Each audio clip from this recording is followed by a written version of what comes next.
Imagine nearly dying alone while your own daughter throws a baby shower you weren't even invited to.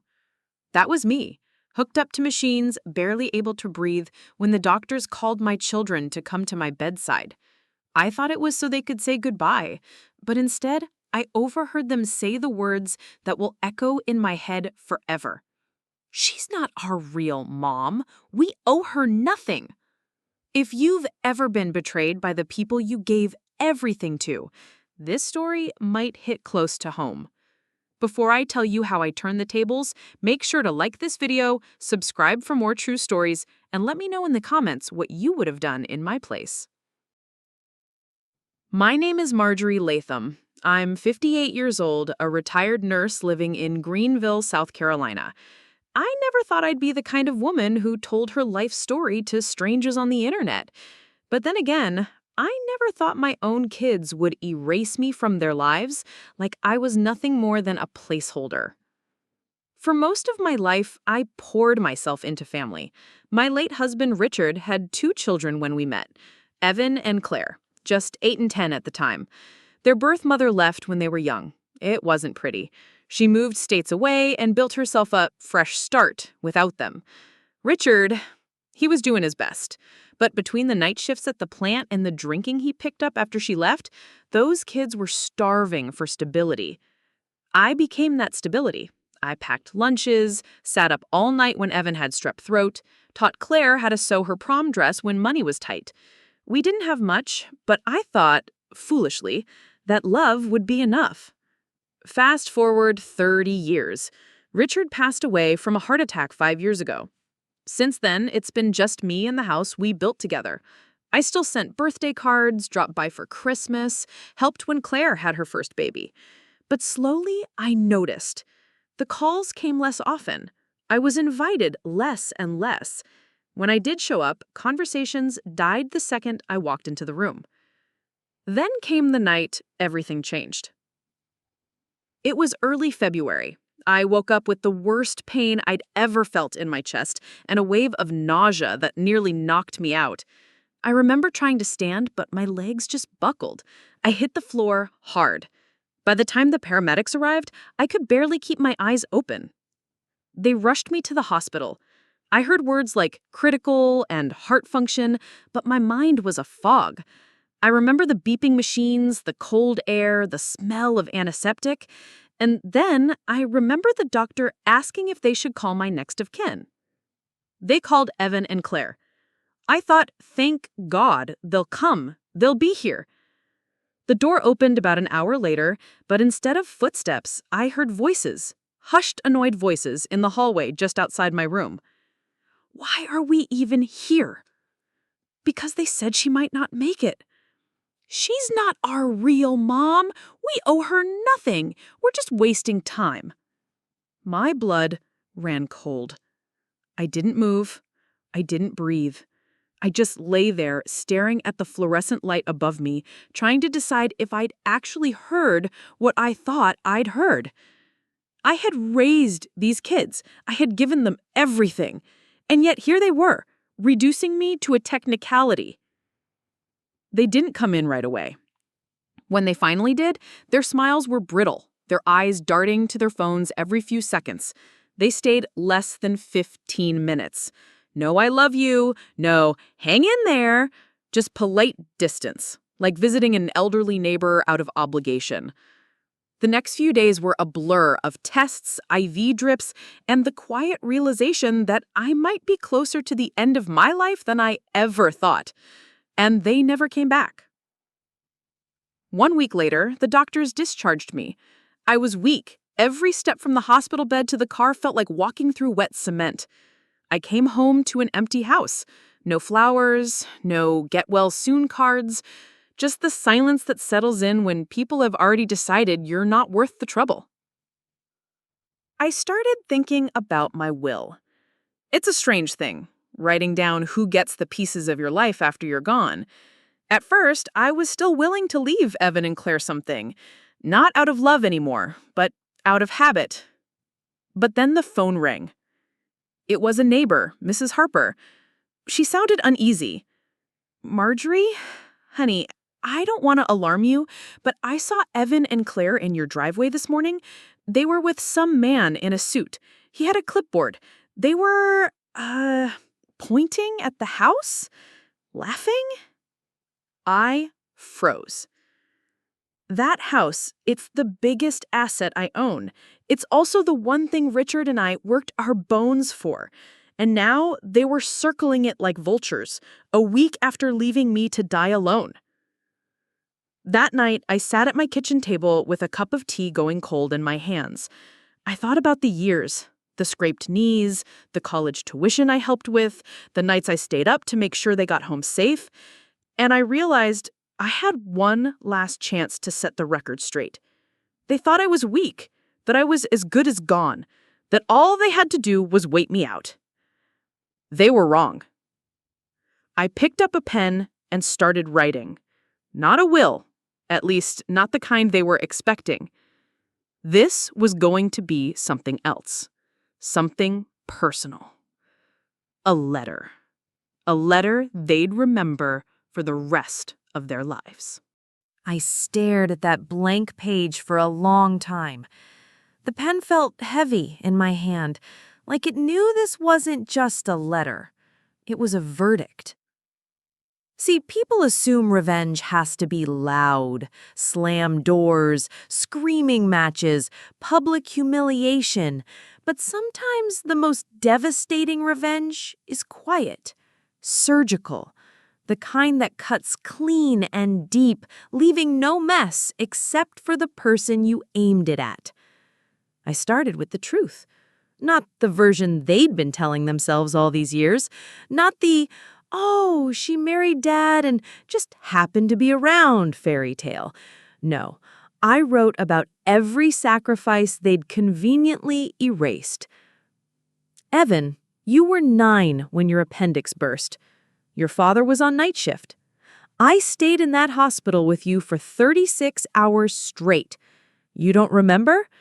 Maybe that's because I never left your side to make sure you lived through it. Claire, you wore that silver satin dress to prom because I sold my grandmother's brooch to pay for the fabric. You never knew that, did you? Every sentence was a reminder, not out of bitterness, but because I wanted the facts on paper before I made my final point. While I was writing, my phone buzzed. It was an unknown number. Against my better judgment, I answered. Marjorie? Hey, it's Claire. Oh, Claire, you okay? Yeah, we're fine. Just wondering if you've had a chance to think about your will. You know, just in case. My stomach turned. Not, how are you feeling? Not, do you need groceries? Just straight to the will. I played along. Well, I have been thinking about it. Why? It's just, Evan and I were talking, and we want to make sure the house doesn't end up in the wrong hands, you know. The wrong hands. My own hands, still warm, still capable, still alive. That was the moment I knew this wasn't just neglect. This was calculation. I didn't let her hear the anger in my voice. I told her I'd keep it in mind, and hung up. But inside, I was shaking. That night, I took my time crafting the rest of the letter. It wasn't just an airing of grievances anymore. It was a legal and emotional landmine. I wrote in plain language so there would be no misinterpretation. I leave nothing to those who stood by while I fought for my life, who counted my possessions before I was even cold. My estate will go to those who acted like family, even if they share no blood with me. Then I named them. My neighbor, Mrs. Harper, the church's youth scholarship fund, the community clinic where I'd worked pro bono after retirement, people and places that had actually shown up for me. And at the bottom, I added one more paragraph. If you are reading this, it means you came for what you thought you were entitled to. What you will leave with is the knowledge of who you really are to me. The next step was making sure this wasn't just a personal burn, but airtight legally. I called Daniel Price, an old friend from nursing days, who had since become a paralegal at a small law firm downtown. Marge, if you're serious, we can have a notary witness the signing. That way they can't contest it. But you sure about this? Danny, I'm more sure about this than I've been about anything in my life. While the legal side was being handled, I started noticing something odd. Evan began checking in via text. Short messages, nothing heartfelt. Hey, just seeing if you're okay. Need anything from the store? It was so transparent, it was almost insulting. I could picture the conversations he and Claire were having. Just keep her talking until she writes the will. Don't make her suspicious. The thing is, I wasn't suspicious. I was certain. So I leaned into it. I answered his messages warmly. I thanked him. I even invited him over for coffee one Saturday morning. He declined, said he had a thing, but the seed was planted. If they thought I was still on the fence, they'd show up eventually. And they did. 2 weeks later, both Evan and Claire knocked on my door at the same time. The smell of cold rain clung to their coats. They were smiling. Too wide. Too practiced. "Hi, Marjorie," Evan said. "Thought we'd come by and see how you're holding up," Claire added. I invited them in, made coffee. We sat in the living room, the old grandfather clock ticking between awkward silences. They asked about my health, not in a concerned way, but like they were checking a box. Then, halfway through their mugs, Evan leaned forward. "So, have you made any decisions about, your affairs?" I sipped my coffee, pretending to think. "Oh, I have. Everything's in writing. I'll be sending copies out soon." The flicker of excitement in their eyes was almost enough to make me laugh. When they left, I felt lighter, not because they'd visited, but because the trap was nearly ready. The letter was finished, the will was updated, notarized, and sealed in an envelope marked "to be opened in my absence." The law firm had instructions to deliver it to Evan and Claire if I became incapacitated or passed away. But I wasn't planning to die anytime soon. I was planning to disappear. That idea started small. I'd been offered a few months earlier to house sit for an old friend who was wintering in Florida. At the time, I'd said no. But now, the thought of being gone just long enough for them to believe it was real, tempting. If they thought I'd vanished, maybe even passed away, they'd come looking for the estate. And what they'd find waiting for them was the letter. I called Mrs. Harper over for tea and explained the plan. "You're really gonna let them think you're gone?" she asked, eyes wide. "Not forever, just long enough for them to show their true colors." She grinned. "Well, if you need someone to collect your mail and spread a few, ambiguous statements, I'm your girl." And just like that, the final piece clicked into place. A week later, I packed my suitcase. I left no note, no forwarding address. Mrs. Harper promised to say I'd been taken somewhere for more treatment if anyone asked. As I drove out of Greenville toward my friend's lake cabin 2 states away, I felt a strange mix of sadness and satisfaction. Sadness for what I had hoped my family would be, and satisfaction knowing they were about to face a truth they couldn't wiggle out of. 3 days into my stay at the cabin, I got a call from Daniel. "Marge, it's happening. They called the firm this morning, said they couldn't get a hold of you and they were worried. Asked about your will. I told them it was ready and could be sent immediately." I closed my eyes, picturing the moment. Evan's impatience, Claire's thin smile, the rip of the envelope opening. Daniel hesitated. "You sure you don't want to be there when they read it?" I smiled into the phone. "No, Danny, I want them to think I'm gone. The words will hit harder that way." 3 hours later, Mrs. Harper texted me. They came by, looked nervous, left with an envelope in hand. No follow-up text, no hint of their reaction, just that one message. And as the sun dipped behind the pine trees outside the cabin window, my phone finally rang. It was Claire. Her voice was shaking. "Marjorie, we got your letter."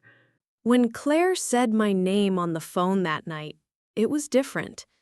Not the clipped, polite tone she'd been using for years. It was raw, shaky. "Marjorie, we got your letter." For a moment, I didn't respond. I just let the silence hang there, heavy and uncomfortable. Out at the lake cabin, the only sound was the wind brushing through pine branches. Finally, I said, "And?" She exhaled, long and uneven. It's not fair." That broke whatever restraint I'd been holding. Not fair? Claire, do you know what's not fair? Lying in a hospital bed, thinking your family's on the way to see you, and overhearing them say they owe you nothing? That's not fair. There was a pause. I imagined her glancing at Evan, both of them scrambling for the right thing to say. "We didn't mean it like that," she muttered. "Then how exactly did you mean it?" I asked. She didn't answer. The days that followed were quiet. No calls, no texts. I figured they were stewing, maybe angry at me, maybe embarrassed, maybe both. Then, about a week later, I came home. Mrs. Harper was weeding with a grin. She said, "They've been circling like hawks. Came by twice more, but when I said you were still away, they left looking sour."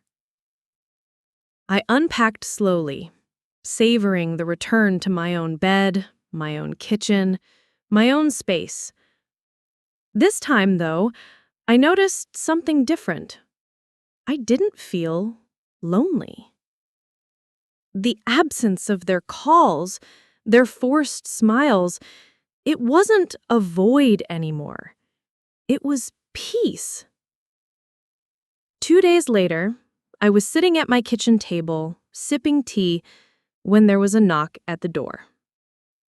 It was Evan, alone. His shoulders were hunched, and for the first time in years, he didn't have that guarded, polite expression. He looked tired. "Can I come in?" he asked. I nodded, gesturing toward the chair across from me. We sat for a long time before he finally spoke. "I didn't realize how much you did for us. Not until I read it. I guess I didn't want to see it." His voice cracked a little. I watched him, searching for sincerity. This wasn't a man trying to talk his way back into an inheritance. This was a man who'd just been handed a mirror and didn't like what he saw. "Why'd you do it?" he asked quietly. I set my cup down and leaned forward. "Because you and your sister made it clear you thought I was just a stand-in, someone to cook, clean, keep things running. You wanted my house, my savings, my things, but not me. So I decided to give you exactly what you treated me like I was worth: nothing." He didn't argue. He just nodded, eyes fixed on the table. That was the thing about revenge. People picture shouting, doors slamming, maybe even some kind of dramatic courtroom scene. But the real sting? It's when someone is forced to face themselves, without you softening the edges. Evan left that afternoon with no promises, no tearful reconciliation, just a quiet "Goodbye, Marjorie," and the sound of my door closing behind him. Claire never came by. Not once. In the months that followed, something strange happened. I started sleeping better. My appetite came back. I began filling my days with things that had nothing to do with them. Volunteering at the clinic again, planting a small vegetable garden, having dinner with neighbors who actually seemed happy to see me. The will stayed exactly as it was. Mrs. Harper's name, the scholarship fund, the clinic, all still there. My lawyer knew not to make a single change. And as time passed, I realized something.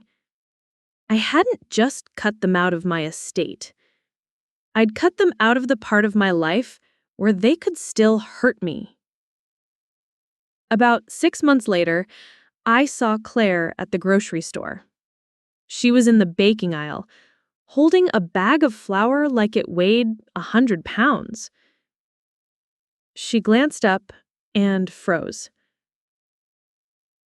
"Hi," she said, barely above a whisper.